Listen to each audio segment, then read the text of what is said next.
They don't dream. They don't dream of things like we did when we were young. What they want is money. I start second quarter of high school with my sophomores, asking them to go big in their heads. Like, dream your biggest dream. Is your dream to be signed with the NFL, win America's Got Talent, get a full ride scholarship for a university, become the first brain surgeon at the age of 18, win NASCAR? And I do this for a specific project, but whatever. Over the years, these answers have given me a lot of insight as to what's going on with a generation. 10 years ago, everybody talked about wanting to go to college or wanting to get into an internship, and that was really a focus. 5 years ago, it felt like so many people wanted to be doctors and nurses. I think that maybe had something to do with the pandemic, but the last 5 years have been awfully rough on our young people. They are growing up now during a time where the youngest of Gen Z, who are just getting in through high school, are the ones who are really seeing a world that does not have a lot of hope in it. And it's showing in their answers. Instead of dreaming of accomplishing things, instead they have things like, I won $2 billion. I won the lottery. I just won a new truck. I won the lottery. I won the lottery for $2.5 billion. I got $100 million. I won $1 million on Family Feud. There's a handful of kids in there who said things like, I wanted to cure cancer, or I got drafted into a certain team. But the majority of them were all about getting money quickly. We've lost the ability for our young people to dream of doing something and being successful at something in this world. And instead, what they see is exactly what the adults of the world have offered them, which is the only way you can survive is to have a lot of money. Forget hope, forget dreams, just get cash. And I am so disappointed, not in these kids, but in us as an older society who have built a world that's all kids can dream about. So one, adults, this is my call to you to do better. Offer hopes and dreams. And Gen Z, I need you to know there is still hope in the world, and that chasing what you really love is worthwhile. And drinking your water is a good idea too.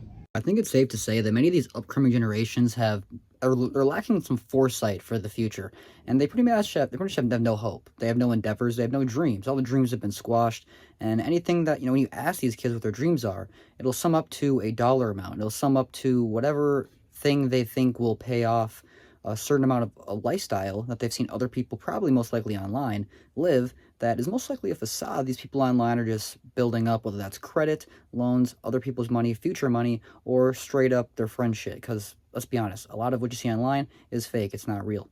Now, you can definitely learn a lot of good stuff through these online measures, whether that's just Google or ChatGPT. These days, damn near the same thing if you do your research. But it really does just break down to the point where it's like the lack of hope is causing a huge shift in society, where all these generations are going to be running society.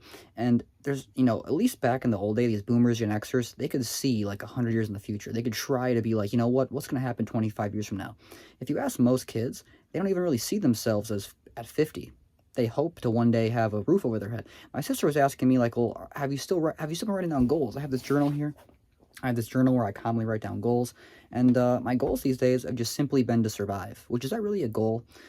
So, Josh, where do you see yourself in the future? You're currently 25. Where do you see yourself at 35?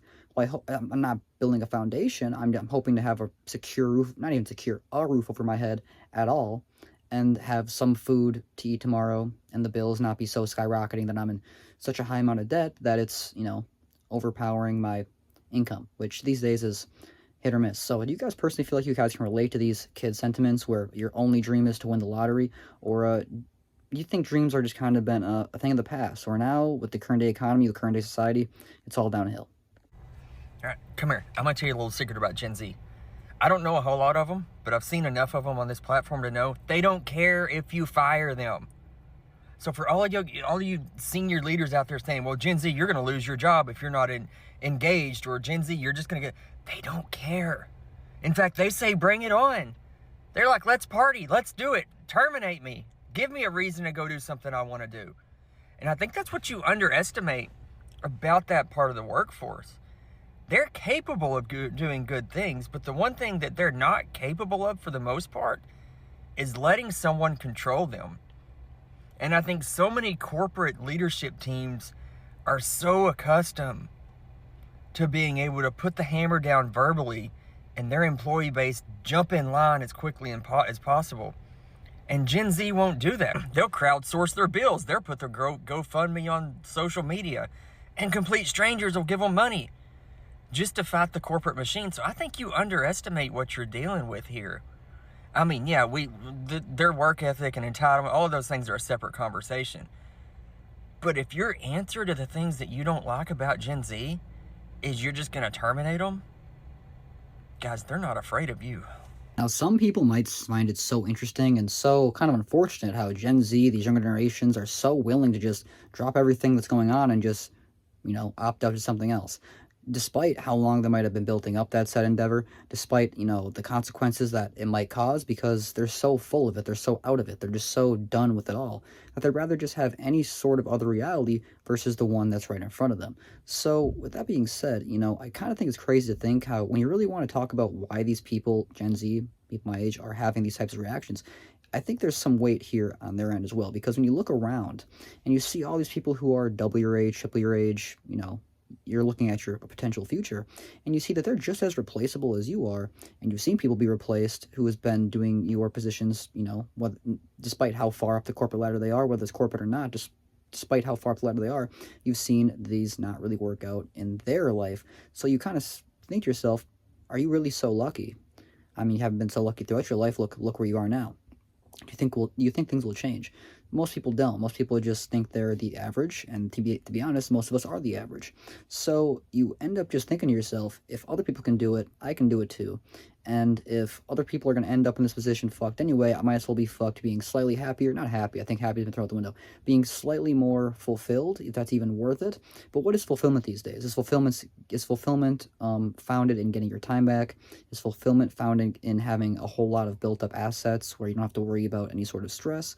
What is freedom these days? Is freedom, being able to enjoy your job because you can't really work without a living, or is freedom being able to not have to have a living and enjoy your life without said such? So I'll leave your guys' thoughts and opinions down below, and it's definitely a contradicting topic to say the least. Boomers will tell you to walk into a job, go over to the manager, hand over your resume, and they'll give you a job on the spot. I'll tell you right now, someone did that at my last job. They got into the office, they gave one of the executives their resume and said, I want to apply for this job. And they were escorted out by security. Everyone at the office thought they were a psychopath. I didn't. I felt bad for the dude. I realized that this guy probably just needed a job, and someone older in his life probably told him, hey, you know what, just do this and you're going to get it for sure. It was kind of eye-opening for me because there was a lot of older coworkers that were making fun of him, and I was sitting there like, you guys give this advice and turn around and laugh when someone takes it. I don't know. The job market is so cooked, and I feel like older people especially just do not realize how bad it is. I'm fighting against a glorified search engine for a job, and these motherfuckers got pensions, bro. I honestly just realized this because I wasn't even thinking about it before, but they only had to write one resume, whereas we have to change it up for every single one so we can get past their ATS system. The boomer mind cannot comprehend 7 rounds of interviews to get an automated Now, very often, if you were to walk into any source of employment these days, and you were to ask them for, to hand in your application, or if you can fill out some sort of, employment application, they would tell you, oh, just go on the website. It's online in the bottom.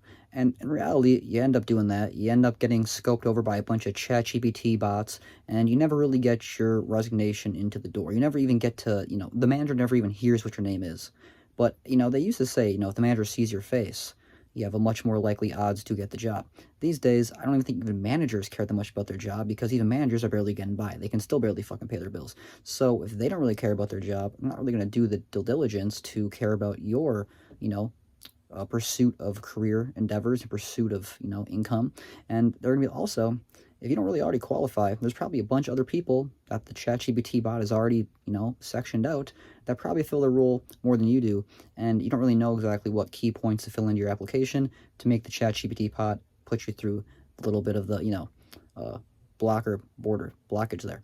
But at the end of the day, do you think just the whole idea of a job application is kind of just a rigmarole, when these days we kind of have like an extreme amount of people in the population?